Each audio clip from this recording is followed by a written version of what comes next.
In next few seconds, you will learn how to delete your Google Ads account properly. First, you have to go to ads.google.com. From there, you will select the actual account that you want to delete. After that, you go to admin. Here, you can see on account status, here is a cancel my account. You will tap on it, and once you click cancel account, your Google Ad account will be deleted from here. But things are not done yet. If you want to properly delete your Google account as well, to remove the Google Ads account properly, you need to go myaccount.google.com, where you will find this dashboard, like something like that. We'll go to data and privacy. You will scroll down a little bit and you can see delete your Google account.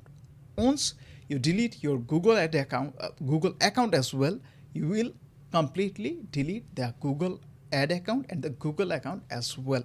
So this is how you can properly delete your Google Ads account.